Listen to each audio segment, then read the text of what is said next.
Hello. How are you, Westford? Hey, everybody. How about a round of applause for coming out tonight? We appreciate everyone. Hello. Hello.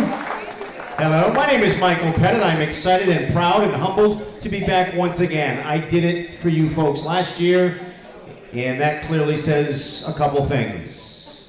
You need to make better choices. My career is going nowhere. Actually, I'm excited to be here, and it's going to be a good thing. And my gosh, you spared no expense tonight, the popcorn. It just happens. I mean, you say Westford, we say, oh yeah. We get here. Nice to see everybody. Women look nice tonight. You ladies all look nice. Very nice tonight. You too, sir. Call me. Stop it, Scooter. Women look nice. Women are all dressed up.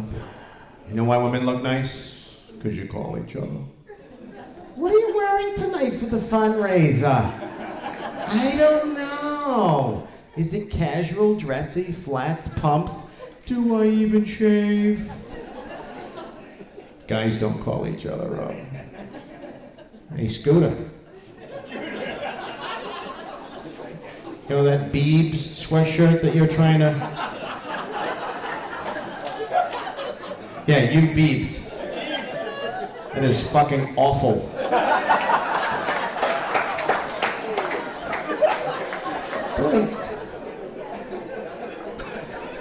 Did you just fist pump him? That is so gay. So gay over here. Nice to see you. Nice to see you. Hey, call me. Matt LeBlanc is here from Friends. Hi, Matt. That's a swing and a miss. But at any rate, nice to see you. Is that your laugh, ma'am? Horshack, how are you?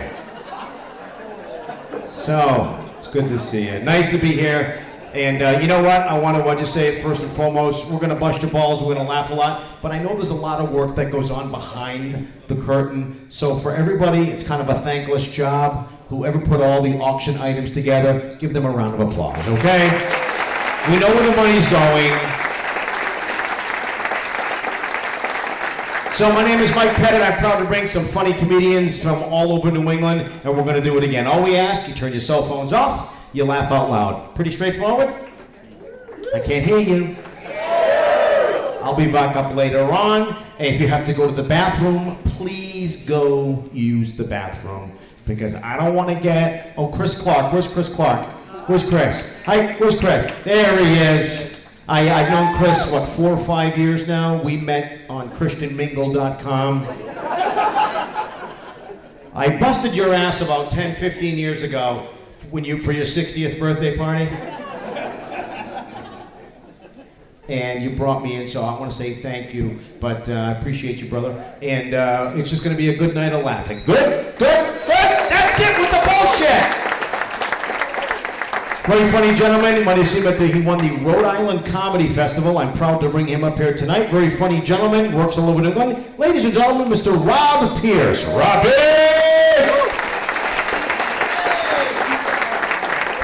Keep it going for Mike Petit, everybody, huh?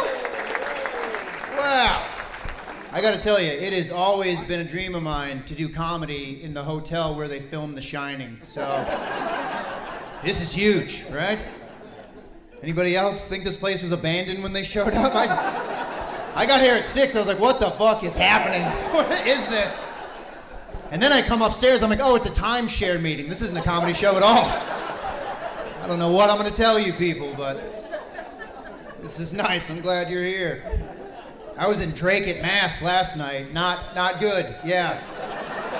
I don't know what you're clapping at. It was a shithole. Yeah. I did a Chinese restaurant. That place still had condoms in the bathroom. You know what I mean? 75 cents. I filled my pockets, sir. That's what I did. But this is nice. I'm happy to be here with you people. This is going to be good. Probably going to end the night with some fast food. Really treat myself. You know, my career is going very well, so Yeah, that I'm actually getting paid in popcorn tonight. So again, go team, go. No, I like fast food. Fast food's awesome. I feel terrible for fast food workers, though. I don't know if anyone else is paying attention or not, but those people are getting the shit kicked out of them every shift.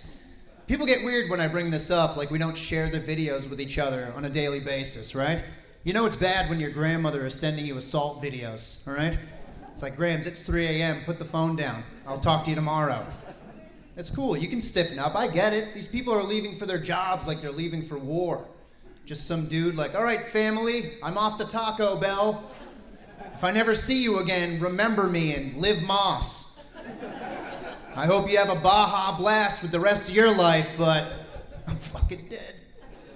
Yeah, every day there's a new assault video, someone getting beaten up at their job. I watch them all the time. I think, how do you even get to this point, right? How does this even start? Then you go to the comment section of the videos. That's where the truth lies, right? You go down a few comments, all capital letters. This McDonald's ran out of sweet and sour sauce. It be like that sometimes. Ba-da-ba-ba, no, right? Chill out. And these are teenagers too. No one ever thinks about that. These are mostly teenage kids who work these jobs, right? We're fucking these kids up for the future. They're gonna have to go to therapy as adults with like PTSD, and the doctor's gonna be like, so, what happened to you? And the kid's gonna be like, I don't know, I worked at Chick-fil-A for 1 summer. Now my eye twitches every day except for Sunday. I need some pills, doc, hook it up, right? We just gotta be honest with ourselves, right? Lower your expectations when you go into these places.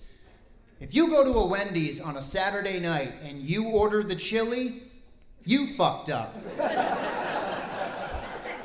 That's a you problem, right? Don't take it out on the poor kid behind the counter. Just do what I do. I smile, I eat my chili, I go to my car, I shit my pants. I start again tomorrow. I never make it home, by the way. It's always a mess. We have to stop hitting these people, right? Otherwise, the robots are going to take over. Is that what you want? You want to order your Whopper from the Terminator? I don't. Hey, I said no tomato. Eat it if you want to live. All right, Red Eye, sure. Yeah, I was killing with that Shining stuff. Not so much anymore, right? It got too real. Yeah, nobody wants to work anymore. This is a weird time in history, too. Like, you can just make up a job. If you figure out how to make money, that's your occupation, right? That's your job. You don't believe me? There are professional ghost hunters in the wild right now. Does that not blow anybody else's mind? Just an adult walking inside another adult's house going, oh yeah. Yeah, I can't prove it to you, but this place is haunted. Yeah, this ghost is as real as that check you're about to write to me. Just people walking around like, I'm a Ghostbuster. Oh, really? I'm a unicorn gynecologist. What the fuck are we talking about right now? We're playing make-believe. Or you go on social media. That's a tough day for any of us, right? It is for me. Go on social media, there's some 14-year-old kid showing you around their mansion, just being like, I'm an influencer. I'm an influencer. Yeah, I think you just influenced my suicide, kid. I'll be honest. Let's bring that Ghostbuster back in here. Let's see if this thing has legs. Or there's sex work. Sex work is pretty big. Any sex workers here tonight? Right over there? I fucking doubt it, dude. I don't know. I don't think anybody's getting a callous hand job from you, but who knows? Maybe for a bag of popcorn in a room, let's see where we can get this going, huh? Sex work is accepted now. It's crazy. It's very progressive of us as a society, but that wasn't always the case, right? For a lot of years, you had to do that shit on the hush. I remember when I was in high school, there was a kid whose mom, she was a stripper. And when other kids found this out, they bullied him. They teased him just for his mom trying to make an honest living. That would never happen now.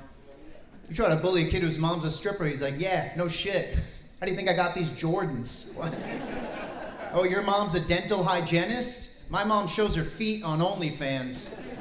I have 2 PlayStations, dude. 2 PlayStations, 0 dads. But it works out in the end. That kid's gonna be all right. Even comedy. Comedy's a job for some people. I'm not doing so hot, but other people are thriving at it, you know? I love stand-up comedy. It's my favorite thing to do. Yeah, it's the favorite thing in the world, but if I could go back in time, I would have made some different choices, right? Like if I just wanted to be famous,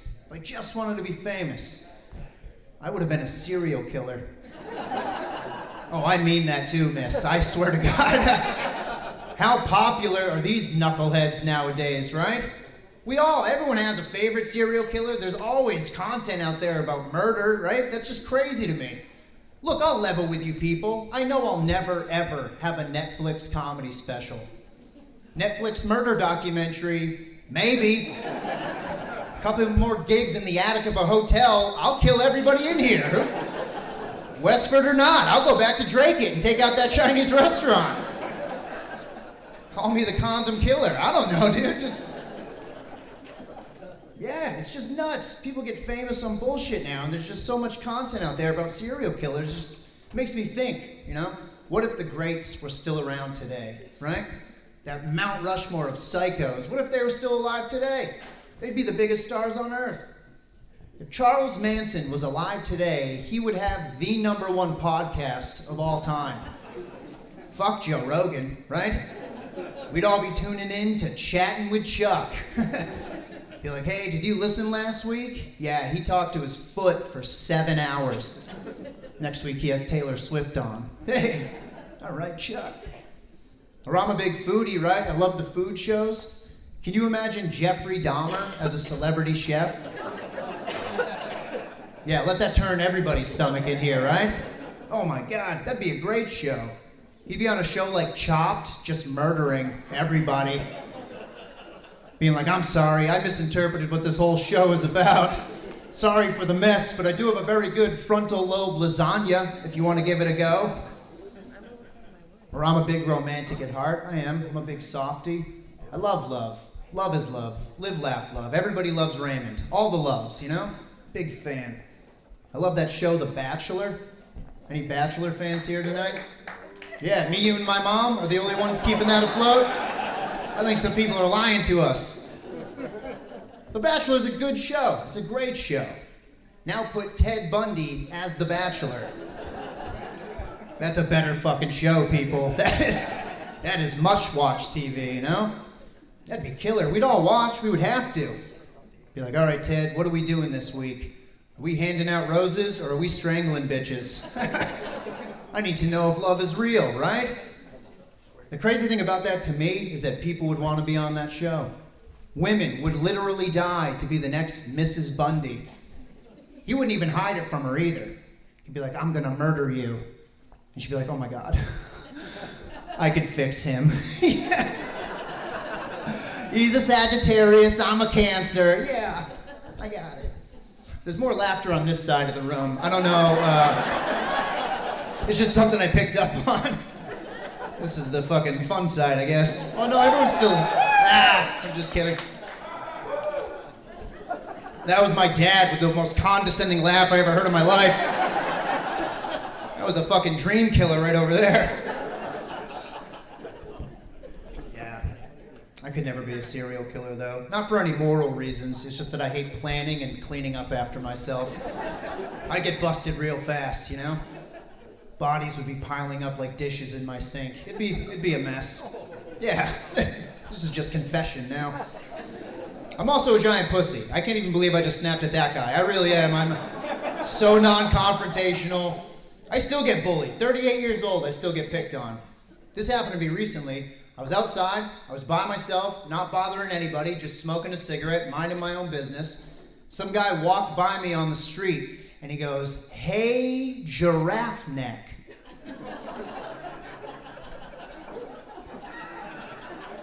That's it. That was this man's hello to me, right?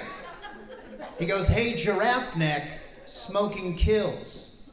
Dude, how do you insult me and then try to help me in the same breath? What is happening right now, right? There's also ways he could have done it a different way, right? If he just wanted to be helpful, he could have said, hey buddy, smoking's bad for you. Also, if you need to see a doctor, it better be a veterinarian. Giraffe neck, ouch, right?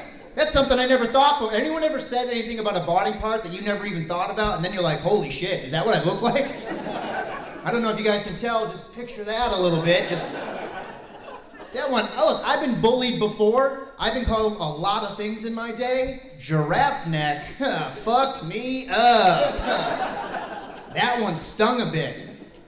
I spent the rest of the day just walking around like this, chain smoking and crying. Not a good look. That messed me up so bad, I went straight to Target. I got a pack of Nicorette gum and a turtleneck, all right? Can't be known as giraffe neck. It's too much, man. It's too much to make fun of in this one area of my body. Yeah, not only are we all on safari tonight, but I don't know if you guys can tell by the spotlight blinding me right now, but if you look close up at my face, you might also notice that I have a butthole for a chin. Anybody else rocking the old pothole in the middle of the road? Nobody else here has a gaping ass on their face? Just me?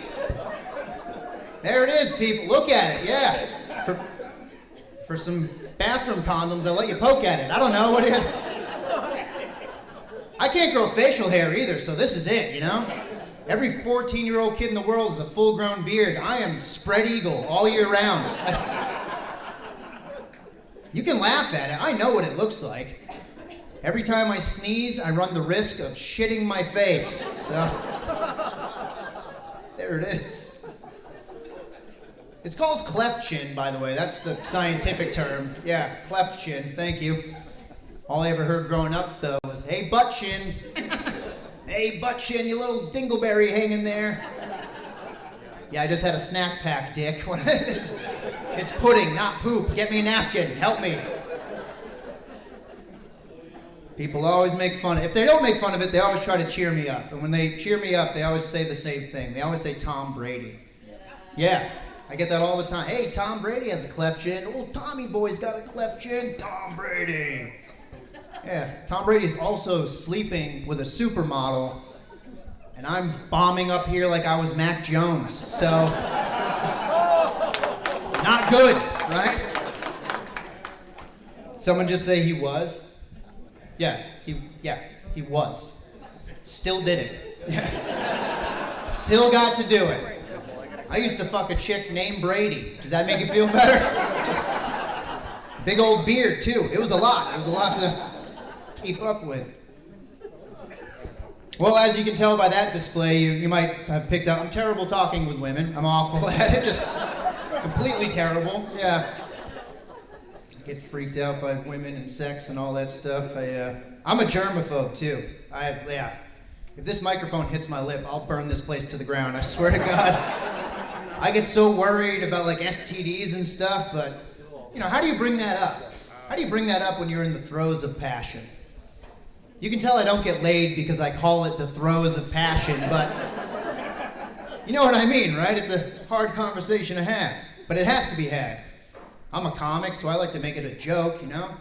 If I'm ever hooking up with a girl, I'm like, hey baby, hope you like syphilis. I'm just kidding, I don't have syphilis. Do you? You gotta tell me, otherwise it's entrapment, right? I was hooking up with a girl one time, I was like, hope you like chlamydia. And she was like, I hope you like babies.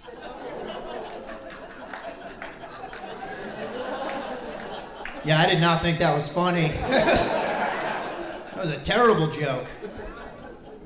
Crazy thing about that story is I knocked that girl up. After the first one popped out, I knocked her up again. I got married to that girl. I got married at 19 years old. And this is pretty much the response I always get when I tell people this. Is you all stare at me as if I just killed a puppy on stage. Thank you, very supportive. Fuck you. I'm gonna have my own fundraiser after this for child support, everything. Yeah, I got married at 19, it gets better, I get divorced at 24. During that time, my ex and I, we squoze out a couple kids, all right? So if you're playing along at home, I'm 38, I'm divorced, I have 2 kids. Things are going great. Yeah, I'm really crushing it. I had 2 dreams as a kid. One was to play for the Boston Bruins, the other was to be dead inside by 30. Which one do you think I nailed? Just off the top of your head there. Married at 19. That's a dumb move, right? Married at... I think I'm the only kid who ever graduated high school and thought, hey, you know what? It's time to settle down. Algebra was tough. Let's get domesticated, kiddo. What do you say? By the way, there are no more jokes. This is just venting from here on out. I don't mean to fuck up your party, but I'm not even a comic. I was just yelling in the lobby. Brought me inside. That's your problem, not my problem. Yeah, divorce is fun. Anybody else here divorced? Yep. Should be more excited about that. This is my favorite. Anybody here on a second marriage? Woo! Dumbest fucking people in the room. Right there. It's way too much enthusiasm right there. Either you got a big dick or a pension, but I don't know why. Do it again. You got both? All right. You want to take on a third? What's up? I don't know if I could ever do it, man. Getting married more than once, that's like walking up to a hot stovetop, burning your hand, walking away for an hour, coming back and being like, well, this is going to be different. But you look nice. You look happy, I guess. Some people don't get over their divorce. Oh. You going to take me home? Yeah. See? That changed real fast. Too much baggage. It's weird. It's weird being this young. And like, nobody believes me when I say that I'm divorced with 2 kids. I have 2 teenage kids too, so that, again, no one believes me when I say that. I know I have that look where I should have strong opinions on indie rock and wear scarves in the summertime. 2 kids. In fact, this Tuesday, I'm in charge of bringing brownies to my daughter's gymnastics camp. I've only made brownies with weed. What the hell am I gonna do, dude? Just gonna show up like, all right, sweetheart, go open some mines, I guess. Just remember, snitches get stitches, so you didn't get this from me. Some of you laugh, some of you are very anti-drug, which is probably good for a youth basketball event, so kudos to you. Just checking, I was seeing if the kids were safe, I guess. Yeah, man, it's crazy being this young and divorced. I have young friends, I have old friends. I relate to none of these people, right? Yeah, I feel like I'm a man without country, all right? All my young friends are like, yeah, we're taking the summer off of work, we're going to music festivals, you gotta live your life. All my older friends are like, yeah, we're putting all of our money into a Roth IRA right now. You gotta plan for the future. I'm like, that's cool. The other night, I put fish sticks in a hot dog bun, called it a fish taco. Is this living life? I don't know! This is Tuesday at the Pierce house. Even my kids were like, what is this? And I'm like, it's the best that I can do. How about that? Wash it down with tap water. Let's go. It's fun. It's a fun, wild stage, you know? My kids are well behaved too. That's what always trips me out. I was a shithead kid. I really was. My kids do no wrong. At least I don't catch them doing it. I don't feel like an authority figure at all. At this point in my life, I just feel like I have 2 shitty roommates. You know what I mean? None of them do the dishes. They pay for nothing, but I'm contractually obligated to keep them alive, right? All the pressure's on me. Just to feel like a dad sometimes, I'll just burst into their room unannounced. Just be like, hey, is anybody vaping in here? And they're like, no. I'm like, come on. I'm the only one drinking in this house. Pick it up, you fucking dorks. Let's go. Do something. That's awesome. Yeah, those are the degenerate parents who clapped at that. I like that. Is that the fucking second marriage people too? Let's party. Let's get into it. Yeah, I don't know about you, but when I was 17 years old, right, I was on ecstasy. My son's 17, he can't do cursive. What's worse? Really? He also has a gluten intolerance, so I don't have to worry about him going to a keg party or a pizza party. This kid, This kid is a dud. What am I gonna do? It's wild, man. He's a gamer. Do we have any gamer parents out here? Yeah. Can I ask you a question? Does your kid spend hours watching other people play video games? Yeah. Is that not the weirdest thing you've ever seen? I'm with my son. I'm thinking I'm watching him play the game, right? So finally I'm like, hey, buddy, you're actually really good at this. And very smugly he goes, Dad, this is Peanut Butter Gamer, okay? This is Peanut Butter Gamer. I'm just watching him. I was like, holy shit, egg on my face. Here I was thinking you were wasting your time. Apparently you're wasting our time. I bought you the game, dude. He loves Luigi from Mario and Luigi. That's his favorite character. Yeah, spend hours running around my apartment going, Yahoo! Yahoo! He's 17 years old, right? I think I have a forever friend on my hands, but yeah. I always know where he is. Yahoo! The other day it was kind of nice outside, so I was like, I need to bring you outdoors or you're gonna end up a serial killer one day, right? I have a football. I'm like, hey man, let's go play catch. Let's go get some fresh air. I make him go to one end of the yard. I'm standing at the other end of the yard. I'm like, hey buddy, put your hands up. Here comes the football.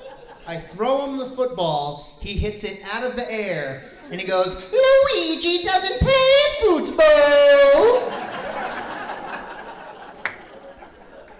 Does Luigi get laid in college? That'd be a fun game to play. Luigi Moves Out, another fun game that I would love to play. He's a good kid. I love him. A little smelly from time to time, but he's a good egg, all right? My daughter's my world, though. She really got me wrapped around her little finger. I'm just not equipped to handle what little girls say. Not that I talk to a lot of little girls. I want to make that clear. Before I go, I talk to one. It's my kid. It's totally cool, but yeah, it's been this way her entire life. My daughter, she just says whatever is on her mind. Sometimes she'll say things that are like completely out of left field. Sometimes she'll say things that are just downright mean. And then sometimes she'll marry the two, all right? She puts them together. I'll never forget this. This was my first ever alone night as a divorced father, all right? I'm giving my kids a bath. She's about 4, I'm about 24. Giving them a bath together, right? Killing 2 birds with one stone. Take them out, I'm drying them off. My daughter, she looks at my son and she goes, Dad, Ian has a pee-pee and a butt. But I have 2 butts. What the fuck are you talking about? I gotta call your mom, kid. What the fuck? You blew my mind. What are you saying? And at this point, she's dancing around the bathroom going, yeah, see? Look at it. Look, look, look, look, look, look, look. Big butt, little butt. Big butt. Look at it, Daddy. Look at it. Look. It looks like your chin.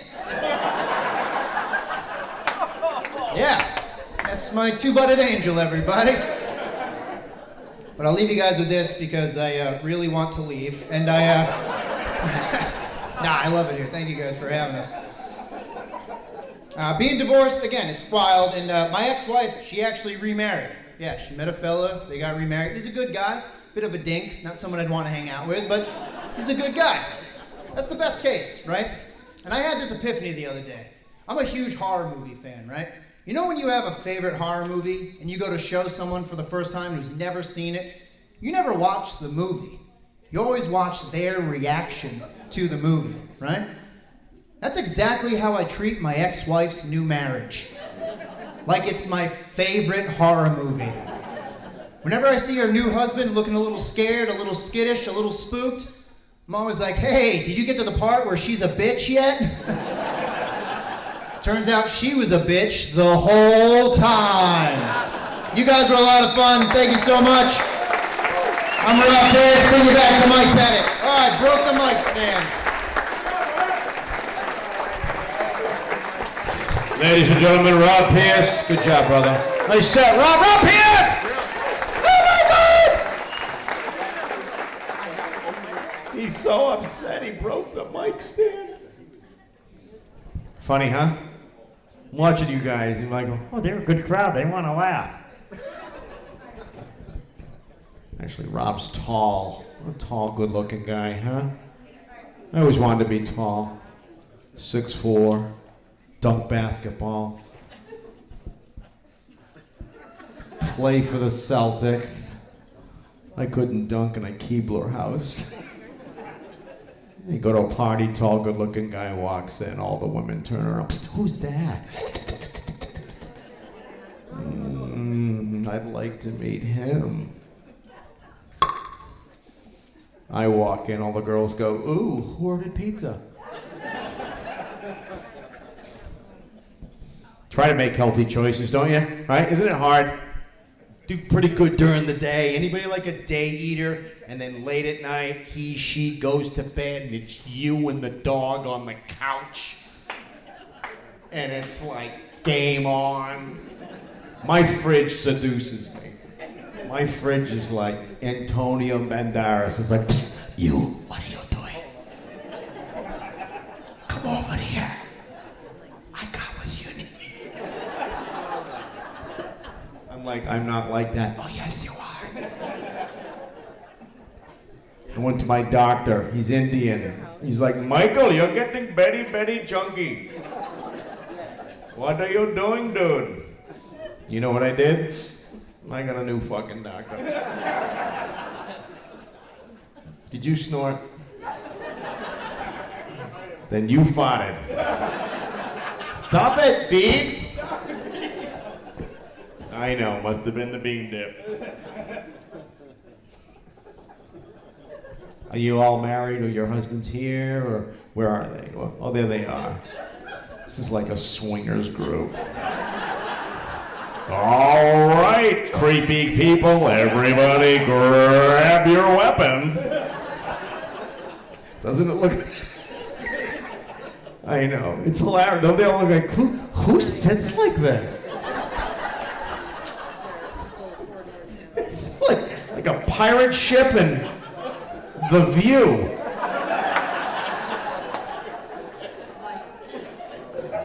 Right? You're all snacking on popcorn. What are you drinking, ladies? What are you having? What is your name? Hi, Kristen. Nice to meet you. Say hi, Kristen. And which one of these gentlemen is your husband, ma'am? In the middle. What is your name, sir? Josh. Nice to meet you, Josh. Christian and Josh. And Kristen, are you having a few beverages tonight? You having a good time? Because later on, you're going to get home and get the Josh special. Fucking 3 minutes of fury. Old Joshy boy's gonna be tearing it up. What are you laughing at, Beeps? He disappoint you? Just fucking with you. Come on, Beeps. You hot shit. That's your wife? Dude, you way outkicked your coverage. You must have a really big personality. I'm just fucking around with you. You ready for your next entertainer, next comedian? Are you ready? You guys are a good crowd! This gentleman, very proud to bring him up here. You've come up here all the way from Connecticut. He works all over New England. Ladies and gentlemen, a big round of applause. Good friend of ours, funny, Mr. Howie Mason. Hello, Howie!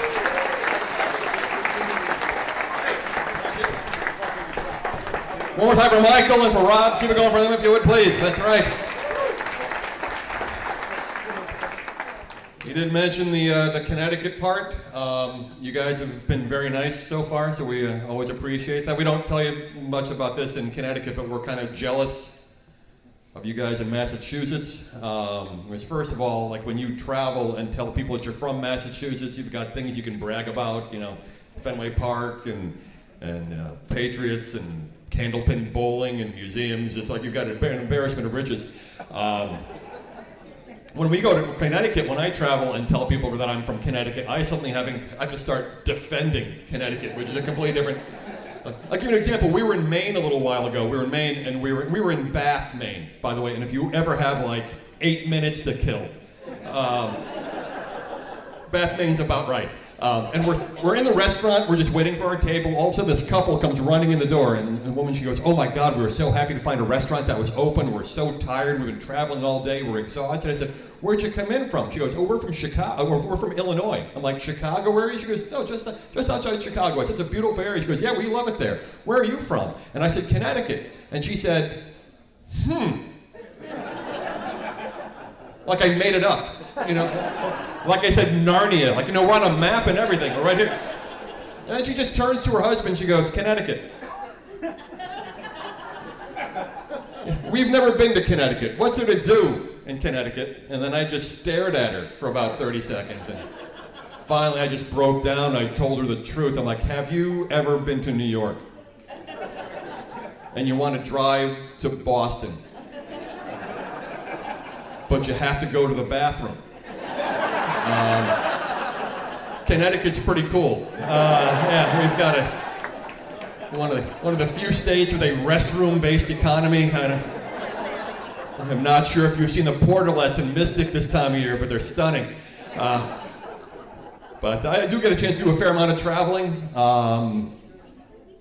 This is kind of an odd question I'll start with. I'm not sure if there's anyone here tonight who is in the hotel room, bathroom design business.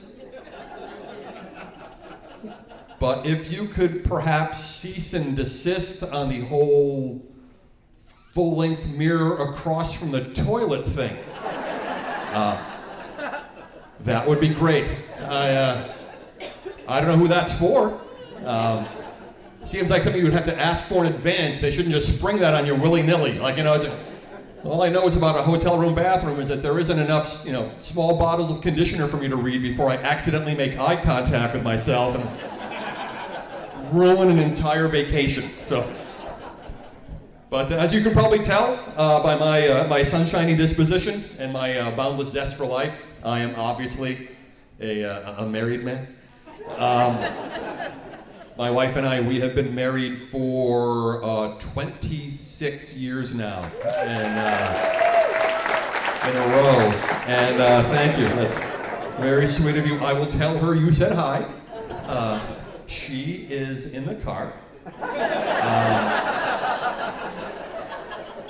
She has seen this before, and there's stairs, and she just couldn't be bothered. So.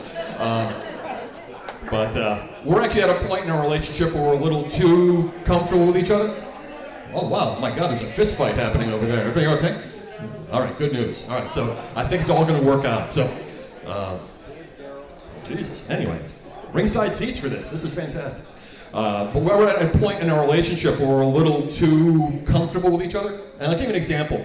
I'm not sure if the people in the back can see this, but I have a beard-like substance on my face.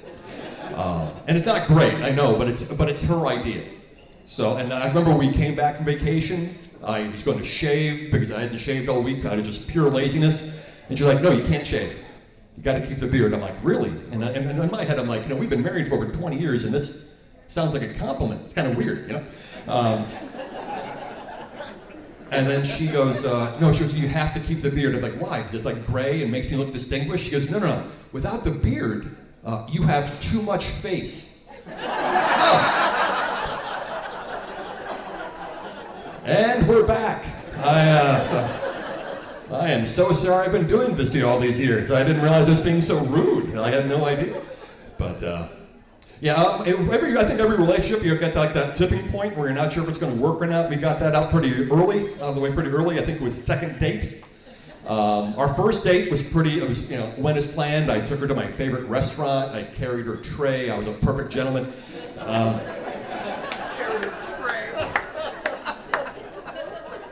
Then on the second date, I decided I was going to take her to a restaurant, and I bought her I bought a bottle of wine for the table, trying to be impressive. I know nothing about wine, which was pretty evident, especially when the server came to the table and tried to embarrass me on my second date with this woman. When they asked me to sniff the cork Is there a correct answer for this at all? And I think it was a critical time in our relationship and just how I answered, because if I tried to pretend like, oh, do I detect a hint of grape? Like, what am I supposed to say? There's nothing, And either that, or if I was like one of those wine experts that you run into that are a little irritating, I go, oh, what a rich tapestry of naugahyde and persimmon. Just open the bottle, put a couple straws in it, and shut up. We were not interested. But I was just sitting there, and the one answer that I went with was, close enough. And apparently that was enough to just kind of swing the deal for me. And here we are 26 years later. I wish I was a perfect husband. Not even close. In fact, I was just reminded how imperfect I am just a couple of weeks ago when I was caught red-handed trying to load the dishwasher without consulting the schematic or the Bible or whatever documentation is necessary for that particular appliance. So there I am trying to put the 8-ounce drinking glasses in the top rack on the right-hand side. Like an asshole.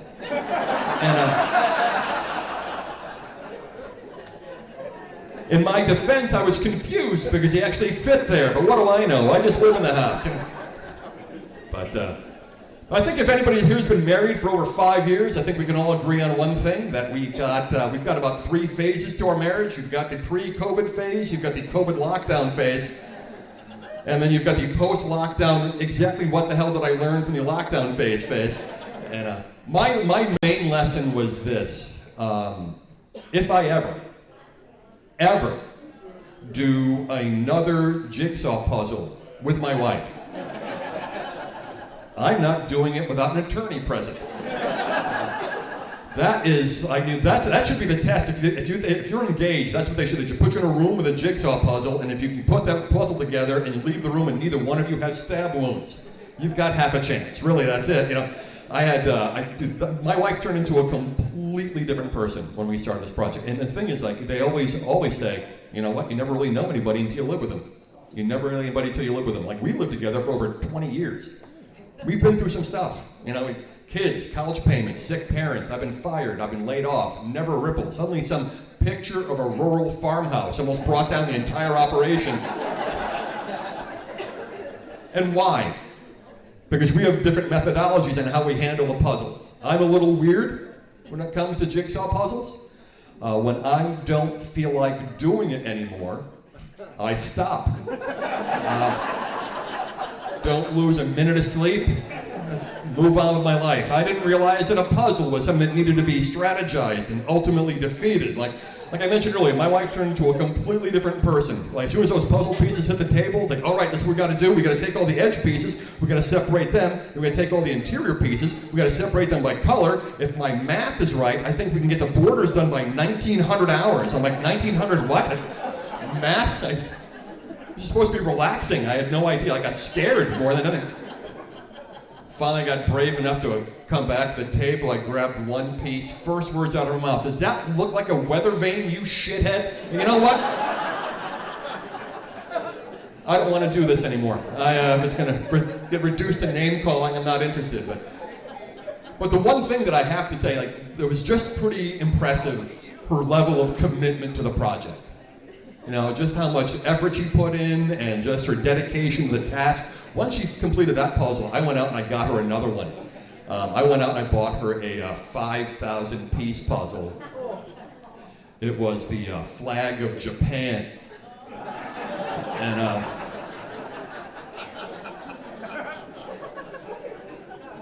I didn't see her for 2 weeks. And it's a nice break for both of us, if I remember right.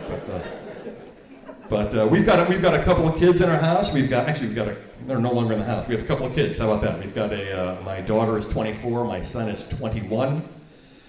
I just, it just makes you kind of go through their whole life, kind of matching what they're, trying to think about when they're going to school. You kind of compare it to your time in school, and you guys have it's a basketball association. I was an athletic kid. I was a 2-sport high school athlete, kind of. I played golf for 4 years, and I played basketball for 2 minutes and 53 seconds. I was spread over 2 games. I hate to brag. I had a very specific role on that team where, I would just sit at the end of the bench and then I wait for us to get down by about 50 points and then wait for the signal from the coach, which usually sounded something like, oh, what else could go wrong? Mason, get in there. It's like, all right.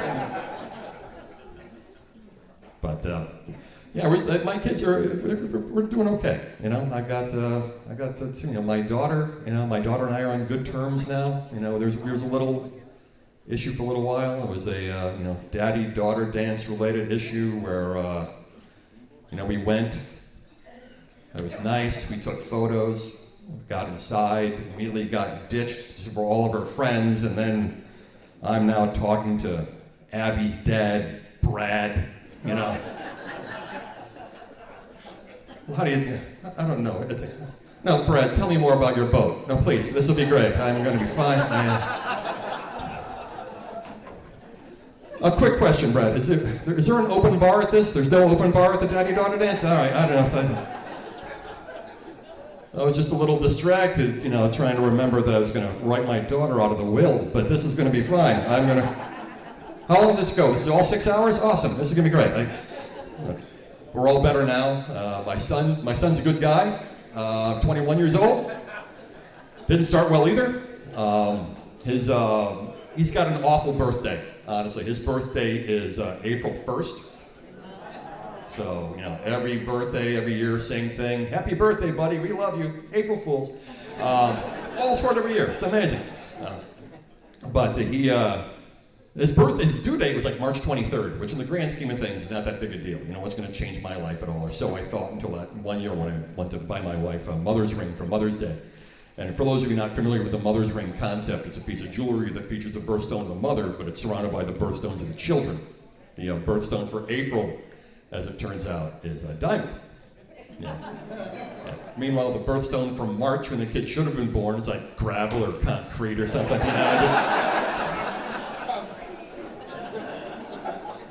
Kid was 2 seconds old. He cost me $750 plus tax. I'm like, this is not helping. But I was just trying to, be the best parent I could be. I was, great role models. In a certain sense, my wife. Just to go back for a second, my wife made a pretty huge mistake when we first got married. She bought a house with me. Not sure she thought was going to be fixing said house, but it wasn't. I grew up in, I don't want to blame anybody, but I'm completely unskilled. But I did grow up in a house where I never saw my parents fix anything at all. I don't even know if my dad owned tools. My parents had this weird bartering system with the neighbors where, let's say that you helped us paint the fence, my mom would make you a pie. If you helped us with some light plumbing work, my mom would make you some stuffed shells. I remember there was this one night where my mom left the house wearing a dress, and I'm like, awesome, we're getting a pool.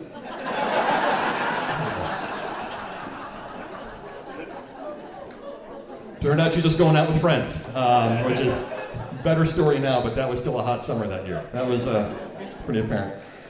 But it's amazing what you learn about your parents. If you want to learn way too much about your parents, may I suggest that you help them clean out their house. That was a little thing that we were going through a little while ago. My mom was, for her own safety, needed to go into some senior housing a few years ago. So my brother and I were now in charge of cleaning the house that our parents had lived in for 55 years. And if you're ever confronted with that decision, what you really may want to consider is burning the house to the ground.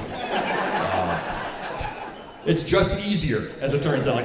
Because we went into the process with all this enthusiasm. My brother and I, all right, this is what we're going to do. We're going to recycle. We're going to have a tag sale. We're going to Goodwill. And then 3 hours later, all you want to do is take a shower and get a tetanus shot and try to figure out the last time a garbage truck came to the house. How does it all get in here? And how do you get it out? The thing is, if you go to your parents' house, today, everything in that house, everything, there for a reason.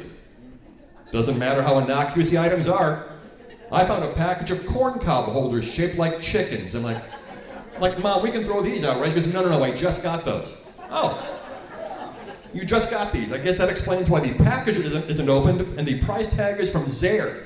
All right, You just got these. I'm gonna use those. Really gonna eat a lot of corn on the cob when you're 80? Awesome. You're gonna put these right over here next to your rollerblades and your 30-foot extension ladder. And this pile of immediate danger. Can I do that for you?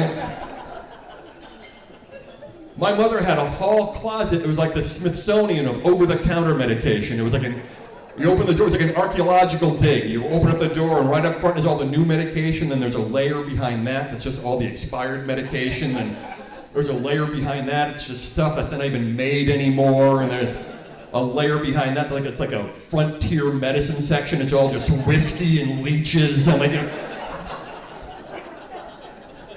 my brother's like, where did you find the leeches? It was right next to the Black & Decker home dental kit. I don't even know what the hell that is. It looks like she got it at a tag sale. That's disgusting. I don't know.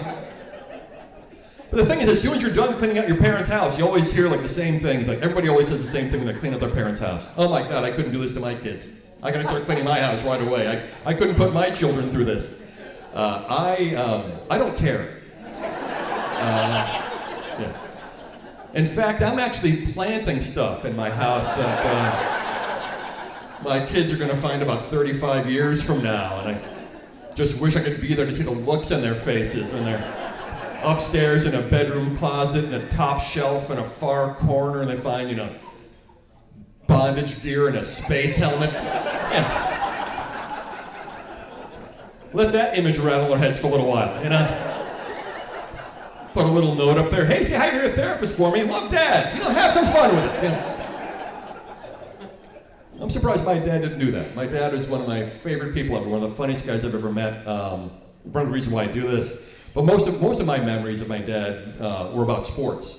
Mostly baseball. My dad, not the Patriots, but my dad's a pretty big Boston Red Sox fan. He was born in 1918, which is a pretty significant year in Red Sox history. It was the last year they won a World Series, of course, until they won it again in 2004. Unfortunately for my dad, he passed away in November of 2003. So essentially lived as long as you possibly could without ever seeing a championship. And I still remember when they finally won that World Series in 2004, it couldn't have been more than a couple of seconds after that final pitch, my phone rang. And it was my brother. And he said, man, I was just thinking about Dad, can you believe this? And I said, no, if we knew the Red Sox were just waiting for Dad to die, we would have shot him in 1986.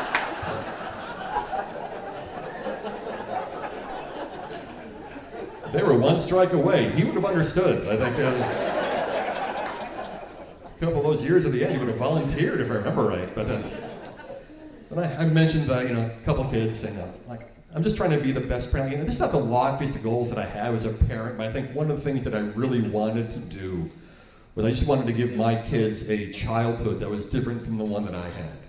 And I think I've done a pretty good job so far. For example, both of my kids were planned. Anybody else here never really meant to be born? Anybody else got that line in your resume? Anybody? Usually in the back. Something? Nothing? All right, cool. I was not anticipated at all. I've got some facts and figures that'll back that up. I'm the younger of two children. My brother is 17 years older than I am. And I was born one day short of my dad's 50th birthday. So I get the whole accident thing, believe me. In fact, my birth was chronicled in my dad's book, which was entitled The Complete Idiot's Guide to Fucking Up Your Retirement. Which, I think my least favorite part of that book had to be the back cover, which was my baby picture with a caption underneath that read, "Don't let this happen to you." It's a little harsh, but if it's going to help sell a book, I'm a team player, really, more than anything. But, so I got a 24 and a 21-year-old, and well, I know you guys, I'm assuming you guys have younger kids. I'm going to give you a tip. If you really like your children and enjoy spending time with them, I will encourage you to ask them to become art majors in college, because they will come home and live with you some more, and you will see plenty of them, and they'll never go away.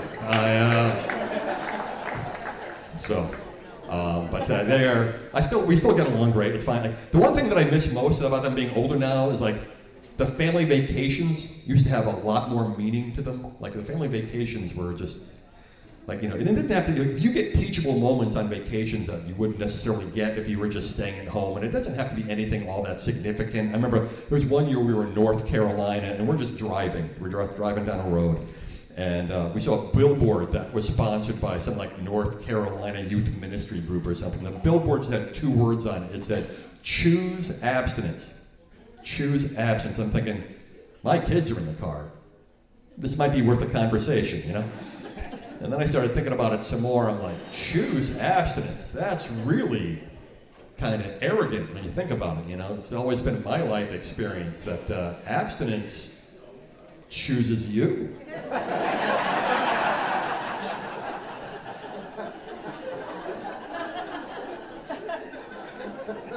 I don't remember having much of a choice at all. I seem to remember an entire planet full of people looking at me going, yeah, I don't think so. We're good, But these are the lessons I get to teach, My daughter got to a dating age. I had to spring into action here, and I had to help out. I had to get involved. I figured I should have to talk with her at least, Not that talk, that's for the public schools. They got graphs and flow charts and gospel choirs. I got everything. I got nothing. I am... My chat was a little different. I wanted to have the other talk with her, the other important talk about how guys aren't good. Which is just a weird conversation to have, but finally I just got brave one day and I just sat her down and I said, honey, I'm not sure if you're aware of this or not, but I'm a guy. And I'm one of the nicest guys I know. I've never dated for sport. I've always treated women with great respect and dignity. I've always had best intentions in mind. And with that said, I should also point out that I'm disgusting. I have 5, 6, maybe 7 thoughts in my head every day where I should be arrested, and I'm one of the nice ones. Good luck, darling. You've got no chance. That's awful. But while we're here, I'm just going to mention a couple things just to kind of give you some tips on who to look out for. First thing is you want to look out for guys that are in groups. There's never been a group of guys who've pointed to one girl and said, you know what, I'd love to respect the hell out of her. It's never happening. It's never going to happen. So if you ever find yourself near a frat party or a lacrosse team or a congress, just run like hell. Run. It's not about you. On the other side of things, guys that are by themselves. There's a real fine line between aloof and mysterious and alone and a psychopath. And by the time you figure out which side of the line that guy's on, you're a hostage in a basement somewhere. You gotta figure that out. This one's gonna sound mean. You gotta be careful of ugly guys, because ugly guys aren't used to getting any attention at all. So if you're nice to them once, you've given them hope, they follow you home, you got a face in your window in the morning, it's not what you want at all. And this one's gonna sound weird. You also have to be careful of really good-looking guys, because everybody wants to help them. Everybody likes them. So when adversity strikes, they don't know how to handle it. You usually gotta call somebody, usually an ugly guy. Now you got 2 guys there, you're that much closer to a group. We just covered that. So just to summarize, what you want to do is you want to look out for guys that are in groups, guys that are by themselves, ugly guys, and good-looking guys. So what you're really looking for is a guy who's like maybe a 5 out of a 10 scale and has like 2 friends. You can roll your eyes all you want, but if your mom didn't use that system, you wouldn't even be here. So why don't you settle down? But I think one of the things that the lesson that I've taken, like, especially when my kids are in school, like there's a lot of things that kind of changed between when I was in school and when they were in school. I think one of the main differences was gym class. Like when I was in gym a while ago, we used to do something really strange. We would play sports. You'd play basketball and football and soccer, and you'd keep score, and sometimes you won and sometimes you lost. And if you lost, you'd get upset, but it's part of life. It's competition. You're going to see this as you move on with your life. Not anymore, it seems like. It seems like they just want to keep kids busy, but no one's allowed to feel badly about themselves. And I can just imagine in elementary schools all over this fine country of ours, kids playing spirited games of duck, duck, duck.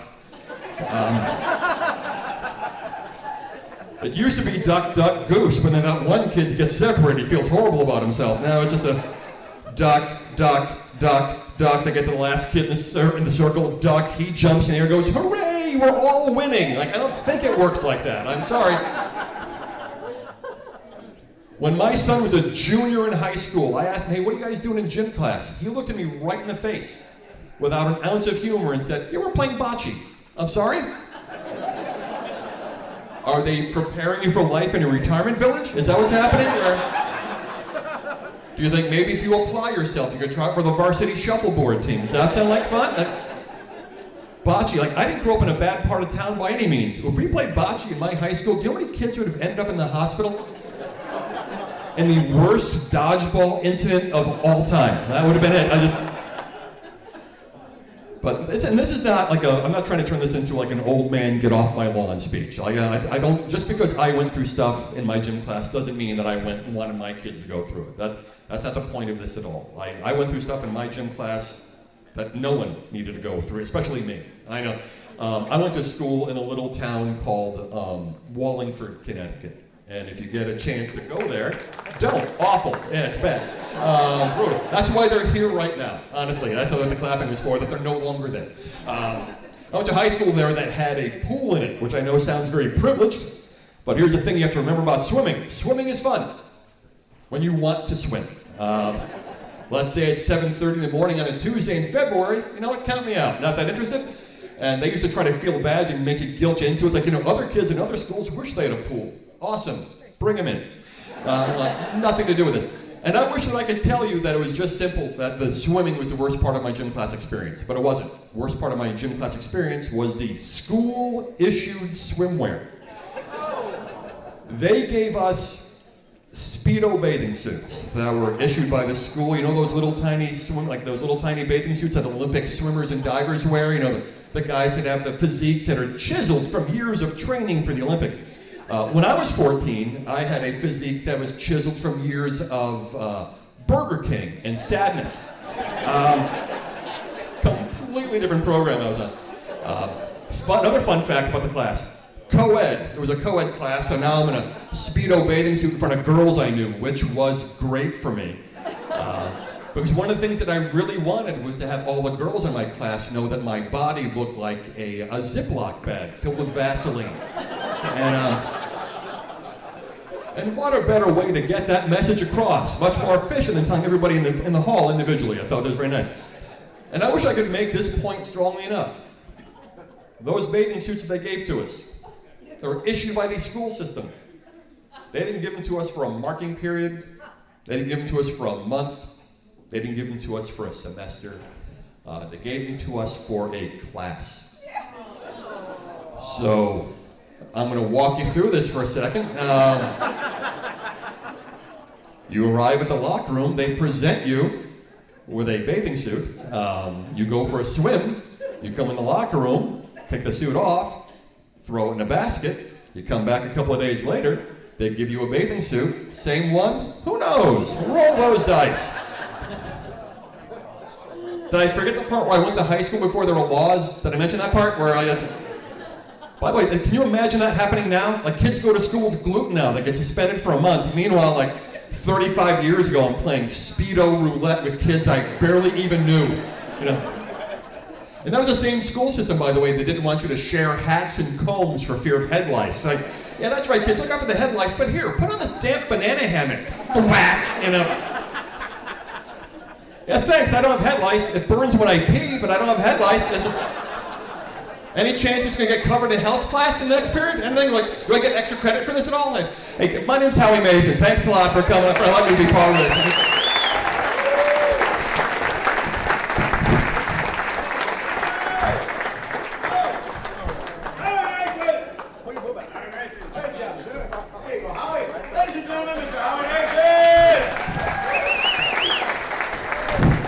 Howie Mason! You guys are wonderful. You people are a bunch of assholes. Shut up. I just got back from Vegas. I don't want to fucking hear it. Anybody going to Vegas? You've been to Vegas before?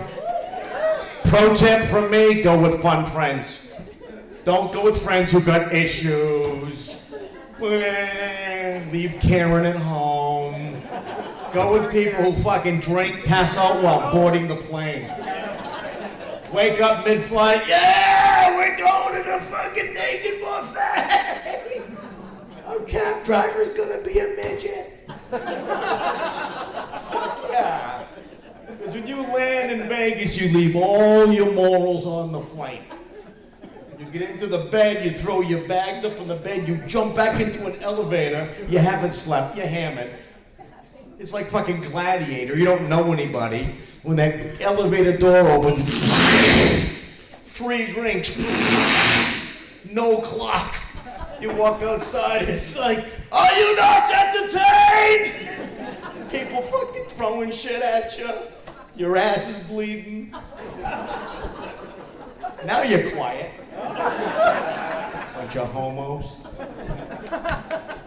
Thank you. You got it. No, Vegas is fun, you know. You step outside, 1,000 people, 100 degrees. Hola, hola, hola, hola, hola. First time I went, I was like, oh fuck, baseball cards. Strip club. It's like Go Fish. You got an Amber? No. You got a Brittany? No. You got a Tammy? Yeah. You know, Tammys are sluts. All the Tammys I know, whores. Blonde hair, flat ass, cigarette smokers. Where's your brother? Yeah. You're laughing there, brother. You know a Tammy? He knows two, that's awesome. Doubling down. Remember your friends growing up? Yeah, Tammys are whores, Kevins are drug addicts. Now you're laughing, man. All the Kevins, bad fucking news. Your mother used to warn you, I don't want you hanging out with that Kevin, his mother drinks. You're out in the woods minding your own fucking business, who shows up? Kevin. What do you want to do? I don't know, want to light a fire? Shut up! They must have got wet, we're in the pool. Run! Fire truck's coming, you're running through the fucking woods. Just mild childhood, not you guys. Oh, and don't judge. Comics were not all broken. I had a normal childhood. Sorry to, yeah. My mom was a homemaker, my dad was a rock cat.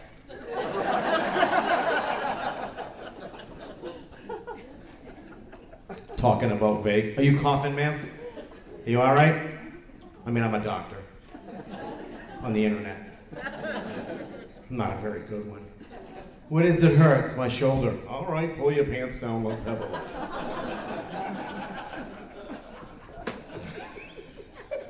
You like that, creepy guy? Dude, I know you. My name's Chris Hansen. Why don't you have a seat? It's good to laugh, isn't it? Everybody's like, I ain't getting up to piss. I'm good with a UTI. How you doing, Beebs? Rocking hard? Huh? That's good. How long you been married? You had one fucking job. You sit in the front row at a comedy show. You have one job. All right, two. Got to put on the Beebs sweatshirt. You know you're gonna get fucking hammered like that forever. Next time you walk into the stadium or the game, ooh, Beebs is here. How long you been married, sir? 16 years. What? Dude, would you pick her up at the bus stop? 16 you? Nice, nice. How are things going, sir? Good for you, good for you. Aren't relationships a lot of work, folks? I don't mean to remind you, but aren't they a lot of... My buddy's going through a divorce. I'm like, Jimmy, what's the matter? He's like, we don't talk. I'm like, what's the last thing you said to her? He says, I do. You gotta pick your battles, right, folks? Pick your battles, right? I'm in a loving, caring relationship. I don't mean to crush your dream, ma'am. My eyes are up here. I'm Magic Mike, minus the magic. So I'm on the couch, she's in the kitchen cooking. It's a Sunday, we're watching the awful Patriots game. I'm getting fired up, you know? So I hear her, she, nyeh. So I Kramer back at her, yeah.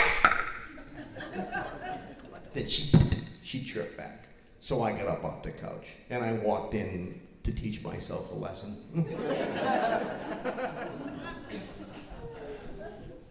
Relationships were a lot of work. Everybody make it through Valentine's Day okay? That's a forced holiday. That is a bullshit Hallmark holiday. Yeah. Look what I got for you. You all compare. It's not fair for us. No matter what you do. What'd you get? My girlfriend's health conscious, but she likes chocolate, so I get her X-Lax. No, I am in a loving, caring relationship with a woman I went to high school with. Hadn't seen her in 30-something years. I'm coaching Pop Warner football. She comes up to me, she's like, oh my God, Michael Petit, I've seen you on Nesson. I'm like, oh my God, Dina, I used to jerk off to you in algebra. It's a joke. I didn't take algebra.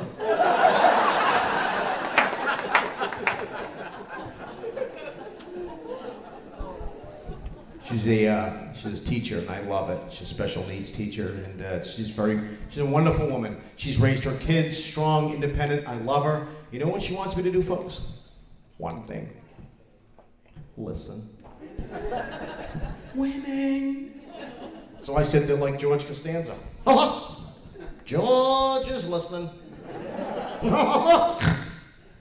George hears every word I like. Because George wants to have sex. On Saturday mornings at 10 o'clock. School teacher. Everything's on a fucking schedule. And I like the schedule, but I don't like the school teacher when she breaks over the red marker. Needs improvement. Bit too chatty. Yeah, we had sex this morning, 10 o'clock. You should have heard it. Oh, ooh, ah, ooh. She's watching Phantom Gourmet. You need to breathe, ma'am. You're shaking and you're red.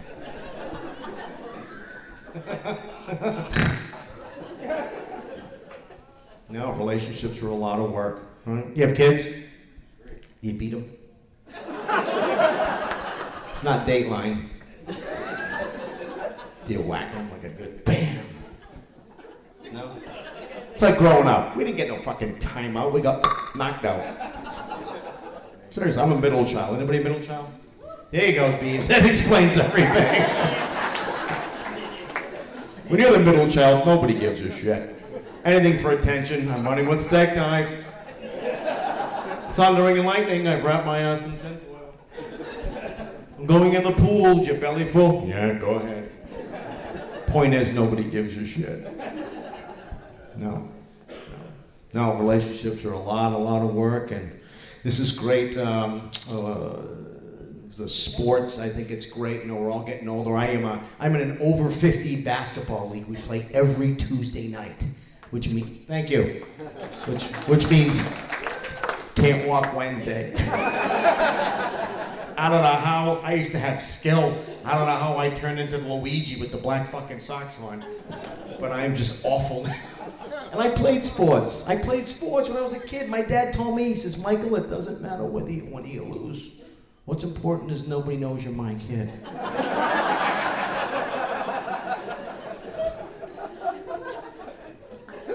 It's not supposed to be that funny. So we're in that weird time. I grew up in Attleboro. I have lived all over the country. Who's from Attleboro?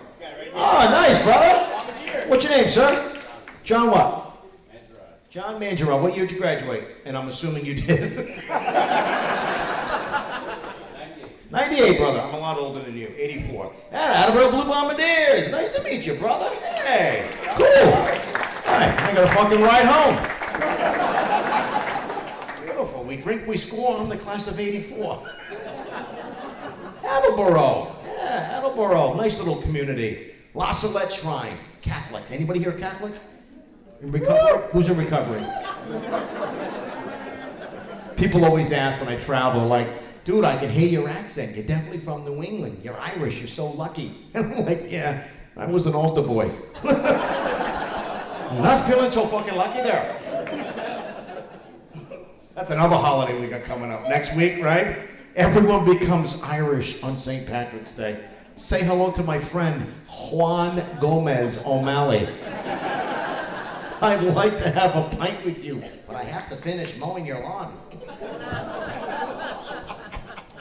It's fucking hilarious. My neighbor's Spanish. He has a little chihuahua named Lowrider. Every morning he comes over to my yard. I'm like, oh no, man, you live over there. He just looks at me and goes,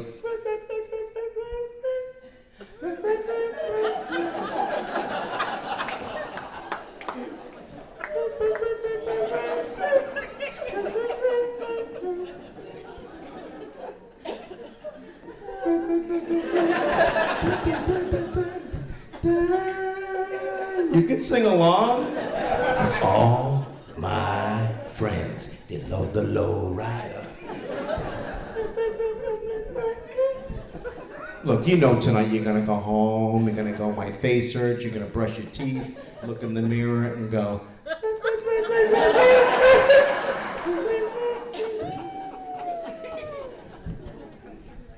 Getting old, can't eat the things we used to eat. We went out for Mexi last night. You like Mexi food? Woo! Number one rule with Mexi, stay close to home. It was loud, we had a group of friends, everybody's crushing margaritas, and out of nowhere, we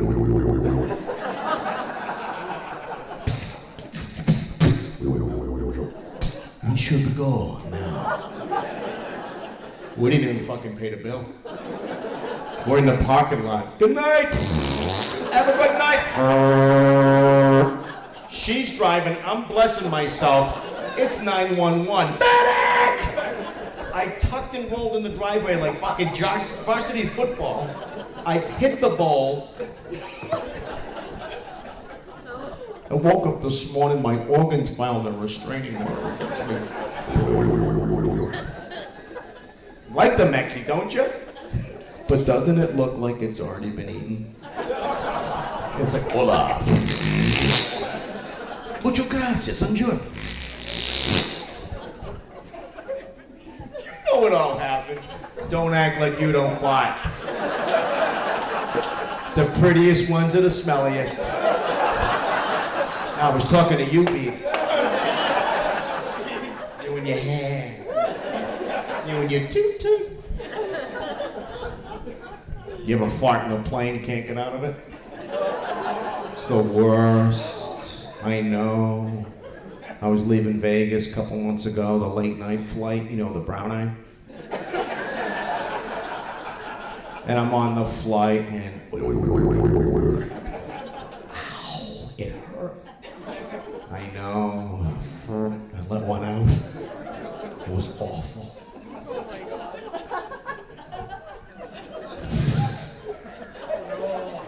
People were coughing. People were coughing. The lights were going on. You know why you're laughing? Because you've all done exactly right. Don't you judge Michael Petit. I was... Two ladies behind me. Dios mío. Tammy, somebody's dead. Wait.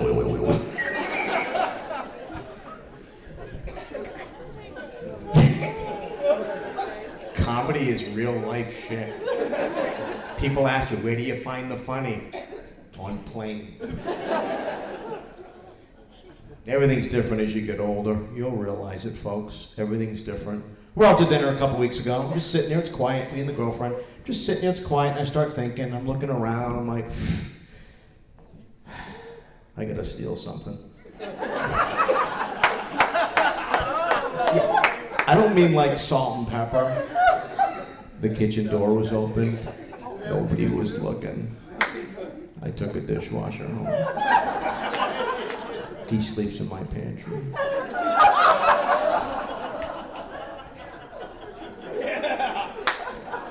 You gonna use that Monday?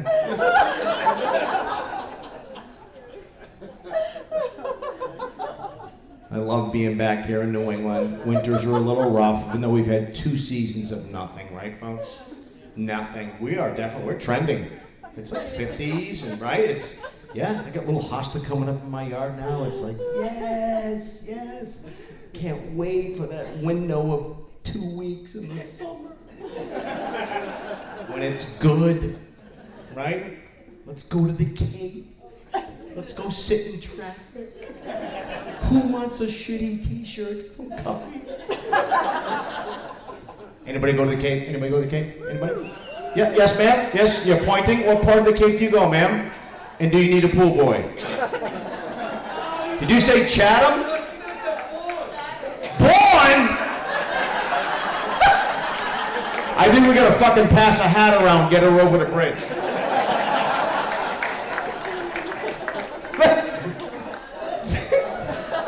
Just stay home. Yeah, seriously, we'll fucking drop ship some lobsters and just stay home. I don't want to talk to these people. Born. What the fuck's this born? Come visit us where you get born. Oh, I'm sick that way. We used to go to South Yarmouth as a family, 1 week. Yeah, 1 week, that's all we could afford. We split it with 8 other families. True story. We didn't have much growing up. I kind of realized we were maybe not that well off. We had to share sunscreen with the other families. Everybody rub. I'm kidding, we didn't even wear sunscreen. We didn't. You didn't wear sunscreen back then. That's why I got the spots on my head. I just went to the dermatologist. Yeah, we used to go to the beach. My mother said, "Let's go cook our skin." You go back at night. The dads would be under a tent playing cards, drinking, right? I'll never forget. I'm like 9 years old. True story. 1975. I'm 9 fucking years old. We lose electricity. We're screwed. My sister can drive. She goes, "Let me take everybody in the way back. We're gonna go see a movie about a fish." No.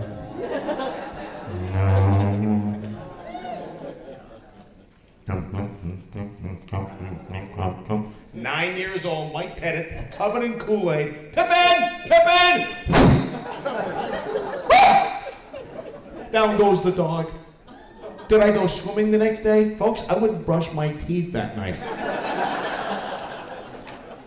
The fucking mayor, as you can see, the beaches are open and the skies are up. We're glad to report that a small predator that had been bothering some sunbathers has been apprehended.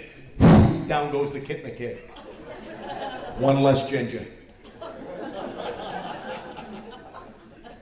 The sharks are so aggressive right now, folks. They're not happy with Cape Cod. They're into Plymouth Harbor. Did you hear that story? 2 women were on a kayak 3 years ago at dinner time. They get attacked by the great white shark. They're screaming at the camera, "We didn't even hear the music."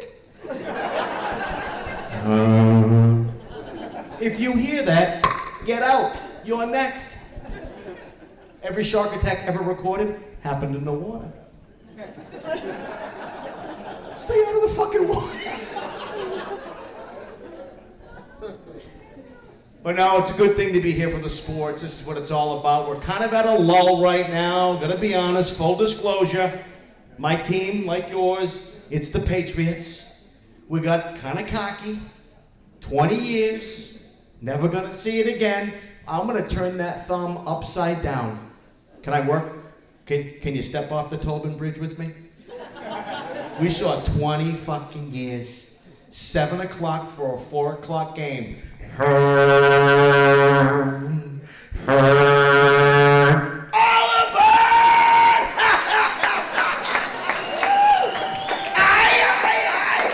Look at that, my nipples hard on that one. And now, your New England Patriots, let's go! It was epic, wasn't it? It was amazing. We're never gonna see it again. Don't be sad because it's over. Be happy, embrace it, because we got to see it. The NFL's not built for longevity. Not to lose the women here, not that I would, but the NFL's not built for longevity. It's not. Brady kept bringing people in. 28-3. Who went to bed? Who stayed up? We're all in my man cave. I'm full out Beeb crying. 6:53 left in the third quarter. I am losing my shit. My piss is boiling. I'm like, it's fucking over. The interception and Brady, it was just awful. Miss Optimistic. She goes, I love you, Michael. They're gonna win. I go, baby, you've never been wrong, but this is not gonna happen. We're all on the edge of our seats. I got a friend. I love his wife and I love him, but she could give aspirin a headache. She's talking about J.C. Penney's having a fucking sale. I snap like Pesci. I'm like, get your bean dip and get the fuck out of here. Now I'm the bad guy in my own house. I get kicked out of my house. I'm on the back deck, it's pouring rain, me and our yellow lab, Big Murph, watching the game. My buddies are like, F you, Pettit. There goes James White, they score, they win the Super Bowl, right? Remember it? It's all a flashback. They interview Belichick after the game, Chris Berman. Well, Bill Belichick, Tom Brady, once again, you win another Super Bowl. Coach just won the greatest Super Bowl of all time. Belichick, you know, you got a lot of work to do.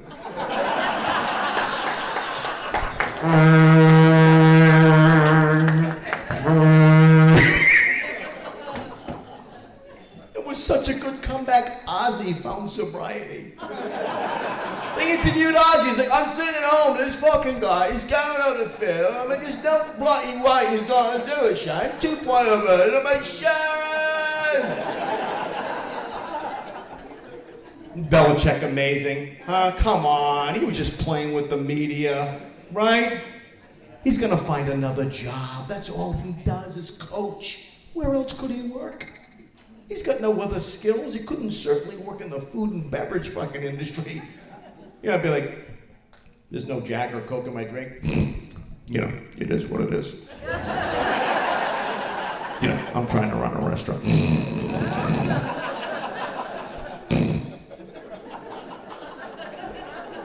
You saw it kind of sliding with them.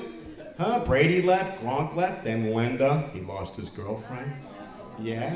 I kind of think, you know, what's Bill like fifth quarter? You know, what's he like when the linen starts to fly and the petting gets hot and heavy?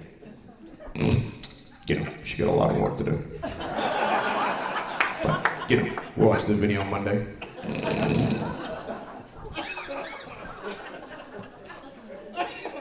Fast forward, we win 6 Super Bowls. They suspend him for 4 games. He roars back, we beat the Rams. All is good in New England, right folks? Oh yeah. We're walking around, swag baby, like off surprise. Oh my God, we won another one. Remember that Monday morning? We're all just kind of walking around. 2 days later, breaking news, Patriots owner Bob Kraft gets caught in Florida getting a rub and tug. I'm with my mother having dinner. She looks at me, she goes, why didn't he order in? That's exactly what we all thought. You got all that money, Crafty Bob. Pick up the phone, order in. Like a pizza. Miss Gronk, don't we miss Gronk? Wasn't he fun? He was like the Herman Munster of the NFL. 280 pounds of dumb fucking love. So we'll see where it goes. They're in the rebuild. What do you got, babes? You over there on the TikTok? What are you doing? Tearing it up on the talk there, babes? Checking in with your babysitter?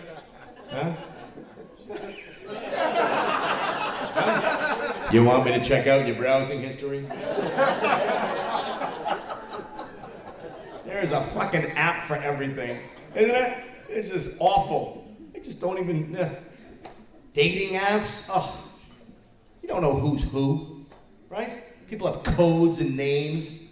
My buddy's on that dating site there, Plenty of Fish. Have you heard about that one? He's like, Mike, what do I do? I'm like, what do you do? What's it called? He said, Plenty of Fish. I said, well, you gotta throw the big ones back.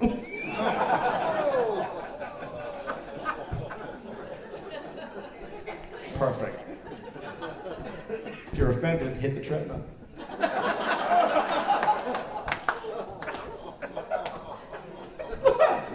It's New England. We haven't seen the gym or the sun in fucking 8 months. Seriously. Right. Don't laugh. Don't judge me. guys are the ones hammering fucking hoagies, not me. Hoagies. What's your name? Yeah, you laugh at everything. Steve Jobs, what's going on over there? Doesn't he look like Steve Jobs? Right? I don't know. She said I wish. Oh, there you go. You ever measured a dollar bill? 6 inches. Not much. Everybody has their look-alike. I always get mistaken for Shaq. Because I'm big and I'm black. Oh, is this too offensive for the white crowd of fucking Westford? We need to talk to HR. I am HR. It's okay, ma'am. Just have a cough? Yeah? How do you feel? You okay? You good? Yeah? Yeah? Is that your husband? I can kind of see. I can't really see. Nice to meet you. What's your name? Eric. Eric, nice to meet you. How are you involved tonight, sir? What's that? How are you involved here tonight? Your son? Very, very nice. Nice. What position? What? He's a forward. He's a guard. He's a forward. Yeah, pretty good. Is he okay? Is he doing okay? Good. Is the coach here tonight? He is. Where's the coach? Right behind you. Hey, where? Hey, how you doing? Round of applause for you. You need fucking free drinks. Forever. What's your name, buddy? Matt. Hi, Matt. I appreciate what you do, Matt. It's a thankless job, right? Right? I did the Pop Warner. Oh, yeah. I yelled at one father. I took the whistle off. I'm like, here you go, brother. I don't even have a dog in the fight. I don't have kids. I'm like, I'm just doing this volunteering. So yeah, I don't have a kid, but I do. I have a furry best friend. I'm a doggy daddy. Who has a dog? Where's my dog people? Yep. What do you have? What do you have, ma'am? You have a Boston Terrier. What's the dog's name? That's the fun part. Miles. Little guy? And your husband? Roar! You're a tiger, baby. Quick impression of you tonight when you go home. Did you miss Daddy? Oh, he's such a good boy. We all do it. I am 100% guilty of it too. We have a yellow lab named Big Murph. When I left to come here tonight, Murph was in his Murpho fucking Petit watching the Animal Planet. Go get him, monkey boy. I'll be right here when you get home. Tonight when I pull in the driveway, the floodlight goes on. He knows it's me. I see him. It's a shared experience. I'm excited. I get up on the deck. I can't get the key in. I typically pee first. Because I'm a good boy.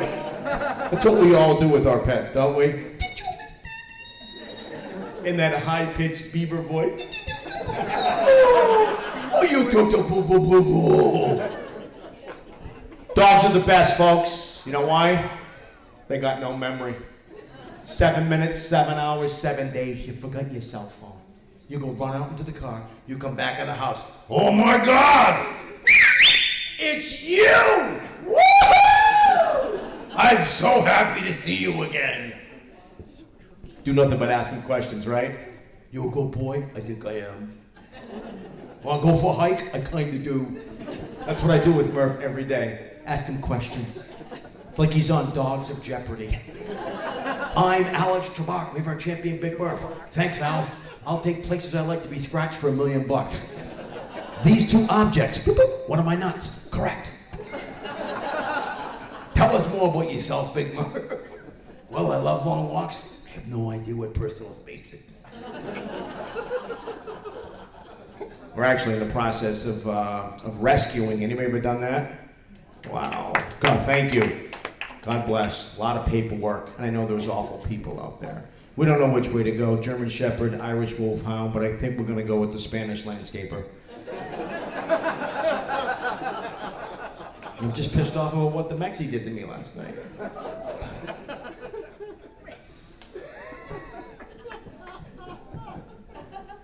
I'm not here to name drop, but I will. Met Snoop Dogg recently. Yeah, he's cool. He's like 6'5". stoned. So chill. I'm like that Snoop. I run right up to him because I'm from New England. I don't give a fuck. I'm pitching him like, Snoop Dogg, Mike Petty, I'm from New England. He's like, what's up, dog? I'm like, I don't know, I'm out in LA, man. He's like, you're doing a J to the O to the K to the E. I go, yeah, dog, you know me. So I jumped into his Escalade. We went, dropped it like it's hot, dropped it like it's hot, dropped it like it's... I'm a rapper, you didn't know that? I'm Vanilla Mike. A lot of people don't like rap music. I like rap music. I think it's awesome. Eminem, I love Eminem. Great story. I don't know why he's still angry. He's made it. Every song he's like, I told you, bitch.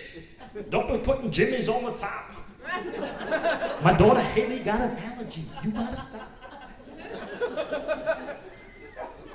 This is way over the white Westford crowd. You guys are all looking at me like you're fucking from out of town and you hit the Rotary on Cape Cod. What is he doing, Bernie? Rap is everywhere. Embrace it. It's good to dance. Yeah. They're doing Christian rap now. That's right. Carjacking for Jesus. Spinners and winners. You got to put the money in the basket, or you're going to end up in the casket.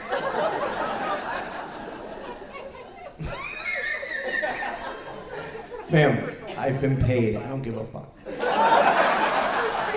0. That's where I'm at. I don't care anymore. I do. I joke. I kid. And this is what I love to do. I love to entertain people. This is my gift or my curse. That's what I do for a living. Vote for me. This is Plan B. People ask, why do you do what you do? Because I failed at everything else. Oh, I tried your corporate little boxy bullshit. It lasted like a half hour. I was like, psst, fuck this. You want to get out of here? Let's go crush some chicken wings. What do you do for work, ma'am? Engineer. Oh, engineer, very serious. That just brings back nightmares of corporate gigs I've done. Went to Texas years ago, 200 engineers. Oh my. So you got the money though. Now where did you two kids meet? Engineering school.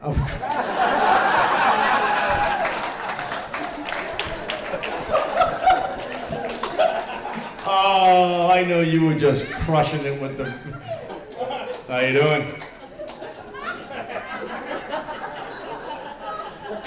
I like the way you think.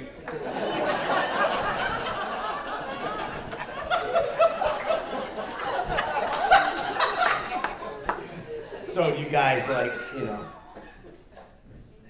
do you bring... Oh, God. Oh, I can't go there. Go there. 2 engineers having an orgasm. Oh my God.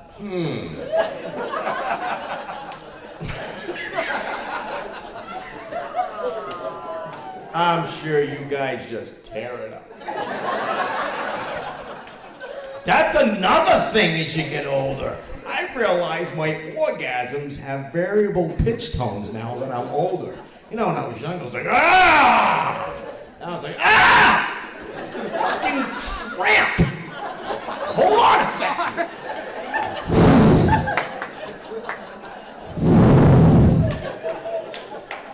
It's like a Braveheart. Hold, hold, hold. Bring in the bananas.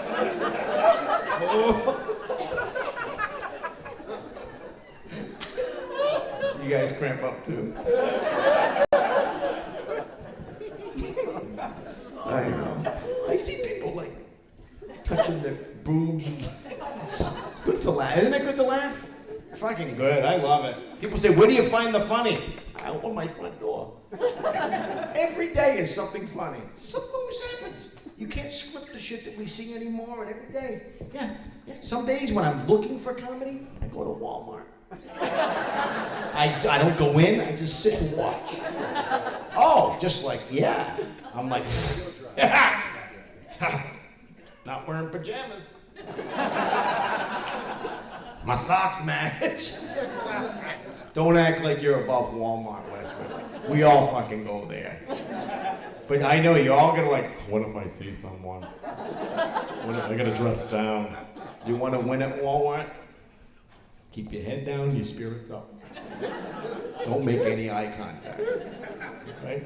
We like make excuses if you bump into this. Yeah, I'm just getting fucked. You sound like a apologizer for being at Walmart. No, yeah, Junior needed, yeah, he's got these socks. They got it figured out, don't they? You can't go buy one thing because they've got everything there. Right? Mayonnaise, Vagisil. It's all like right there. You know, these. You can't buy one thing. I went in there for fucking sunscreen. I come out of there riding a bike wearing a thong and a cape. Wing, wing. Wing, wing. Oh, somebody's getting a call. Oh, there's my boy. That's my good friend and actually my partner, Prescott. Everybody say hi to Prescott. And his, our colleague, Austin. I'm going to give you a cheap promotion. I've dabbled in television, and I'm actually working on a TV program right now. But I have a video production company, and you know the way social media is. If you're looking for someone to shoot high quality, you can see our equipment. This is what I do for a living. I love to produce and direct. So if you need something, let me know. It's social media. We know it's the way. It's just print is dead. Get your video moving. We're all on the book. You on the book, ma'am? What? Facebook? Is it like engineersonly.org? We're all on the book. Follow me on Facebook. I post pictures of my dog, my gigs, and tacos. That's not in that particular order. I do. I don't know what happened. I don't know where anybody started thinking that we all give a shit about the play-by-play of their fucking life. Nobody? Jesus, is that mac and cheese? That's a picture of mac and cheese. You ever see somebody's post and you just want to jump through the computer with a phone cord like De Niro and just choke them out in Goodfellas? I'm gonna fucking kill you. If I find you, I'm gonna choke you out because I don't give a shit how many blueberries are on that fucking muffin.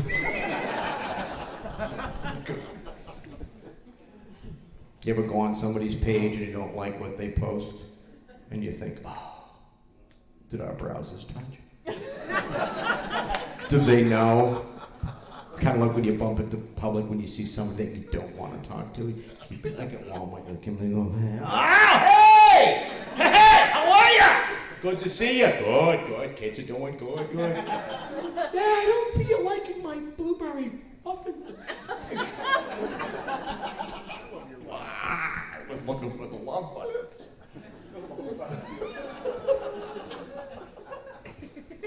That's how we all stay connected, though. It's good to connect. I sent a little video to you folks, and they posted it, and that's why we have a huge success here tonight. All the people for the kids. Yeah! That's what it's about! That's what it's all about! So yeah, I'm back here in New England now. I used to live in Los Angeles. I lived all over the country. I like being from New England. I'm not a big fan of the winter. But like April all the way through, I am good. Oh yeah, going to the Cape, go to Fenway Park, get a cold hot dog and a warm beer. Where's my Sox fans here? I'm a huge Sox, I love my Sox. Huh? Can you believe it's gonna be 20 effing years this fall? 2004, that's scary shit. I went to 3, 4, and 5 against the Yankees. I hugged more hairy people from Maine. We won! When you ever see the videos, oh my God, Big Poppy. There's a deep drive, wide field. We'll see you tomorrow night. There goes fucking Poppy. We'll see you tomorrow night. So I got the goosebumps again. I got to meet Joe. My agent brings me in. He's like, Joe, this is Mike Petit. He does a lot of impressions of you. He turns around and I go, hi, Joe. Nice to meet you. He says, wow, you're pretty good. Can you believe it? Joe's the best. There's a deep drive, way back. It's caught by the pitcher. It's the 7th inning, brought to you by Amic Insurance. Here comes Big Poppy. You're looking at me, this is what I do. Want a few more impressions? I do a lot. Can I entertain you? Fills my heart. I'd love to entertain you. Here's a new one for you. Mark Wahlberg. We like Mark Wahlberg. Local guy, right? Crushing it in the movies. He's in great shape. You see him, you're like, fuck you. He's up at like 2 in the morning working out. He's in great shape. But in every movie, he's out of breath. Every movie's like, what are we doing, guys? What? We're going fishing, right, Skip? Let's go kick their ass, Donnie. What? Really? Skip?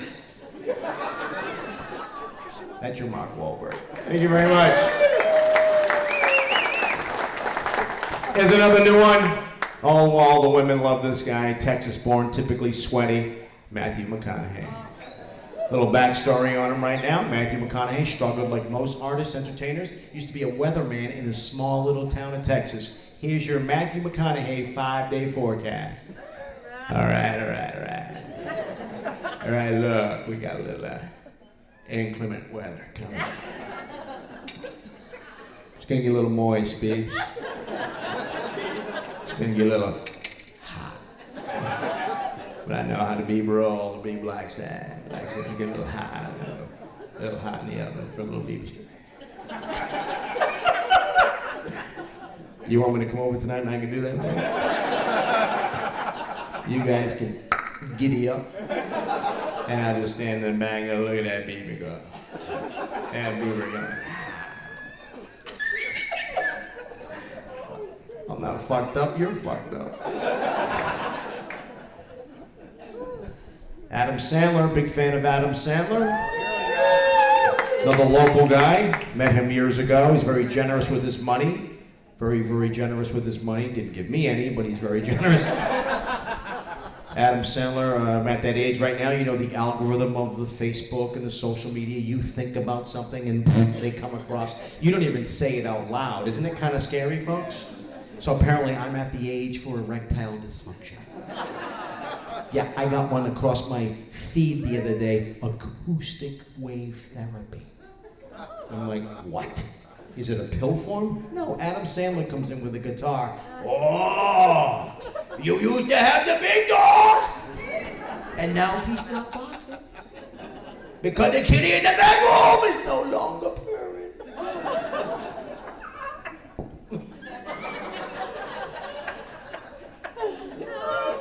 And when I go like this, well, the bad orange man. The Donald is coming back 2024. It's going to be incredibly good. So good. So good. Creepy Joe and Hunter Boy. Creepy Joe, Hunter Boy, not so good. What have we learned about Hunter Boy and Creepy Joe? Well, they're both sniffers. The other day I was getting gas. Those numbers spun so fast. I saw 3 cherries pop. He's comedy gold for me. He's got like 4 words. Very good, so good, the bestest. So good, incredibly good. People say. People say.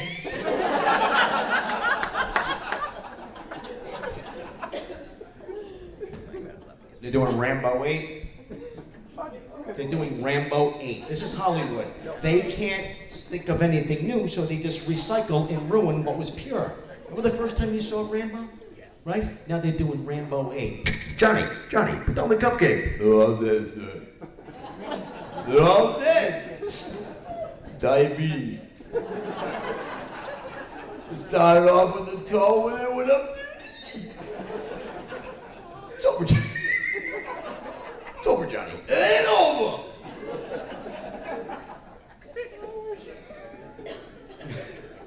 You should see the look on your faces right now. Do some more. So we have basketball here, right? Obviously basketball. So there was a legend. He's very much New England. He bled green. Johnny Most. Anybody remember Johnny? Yes. 1988. I was just getting started. I was working in radio at BCN, but I won the Johnny Most Sound-Alike competition. Yeah, I did. You ready? Yeah, ready. Okay, DJ of the notion back over to Birdie, fiddle, diddle, doddle, doodle. And that was the biggest ball by land there. And the game hadn't even started yet. Johnny would go from the game into commercials. Okay, Bird of the notion, don't forget to stop by MVP Sports and Woburn Danvers Route 1 South, 50% off ladies' shorts, half off ladies. And that was the biggest ball. They don't even know, but you guys get it. Ray Liotta. Remember Ray Liotta? I love that. Joe Pesci was brilliant in that movie. I'm funny? How the fuck am I funny? What's so funny about me, you little prick? No, the best line of Goodfellas is Ray Liotta. Karen! That's all the coke we had, Karen! Jimmy! I got the biggest tree, Karen! I mean, it was a good sauce, the way he sliced up the garlic. I knew we still had the Pittsburgh connection. It was kind of a weird thing. You just had to sit there and take it. This is for me now. You guys can go. Where's my Italian people? I love Italian. I always wanted to be Italian. You Italian, ma'am? Yes, nice to meet you. What's your name? Anthony. Jeff. You got fucked. It's Kevin. Nice. I used to date an Italian girl lady years ago. She was wild in bed and crazy in the kitchen. But we had a safe word, calzone. But we had to break up. I broke up with her. She put lasagna weight on. Oh, the fat jokes again. No, I'm Irish. St. Patrick's Day. Huh? Who's my Irish people? Yes. You drinking, sir? Yes. Having an adult beverage, are you? Yeah, I'm probably the only Irish guy you'll ever meet. My name's Mike Petit. I've been sober 33 years. Thank you. True story. Last time I drank was 1990. I passed out in the potatoes at Thanksgiving. Quitter. Trust me, you're going to want to hear the next joke. People always say, what's the last drink that made you quit? And I always tell them a 300-pound redhead. I know I'm laying there and I'm like, she's going to be so hungry when she wakes up. But I'm sober, so it all worked out. Be careful with your drinking and driving. All kidding aside, don't be drinking and driving tonight. It's be responsible. 20% of all accidents are caused by somebody who's been drinking. Now, what does that mean? 80% is caused by who? Sober people. Sober people screw things up. Doing the speed limit, driving in a straight line. How many times has it happened you're driving home, you've had 2-3 dozen beers at the Hoop fundraiser? Some sober jerk runs a fucking green light.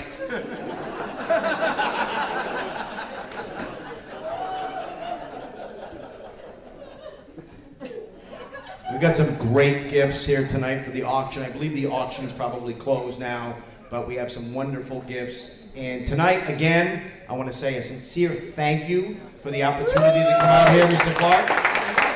Oh my God!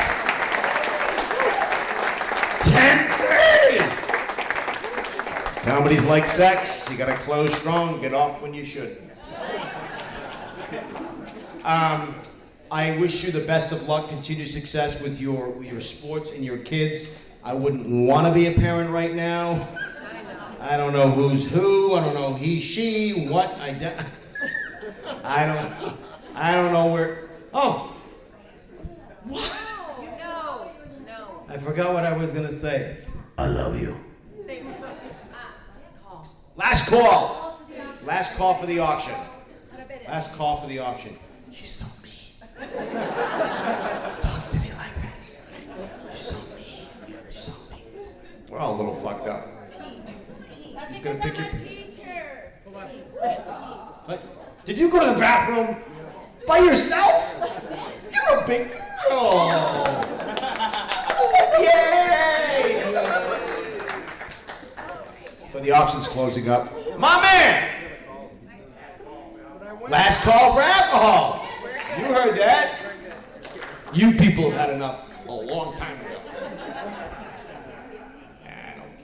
I don't care. I'm starving now. Nobody got up. Nope, that's good. What is your name, sir? Daryl? Daryl? And that's his other brother, Daryl?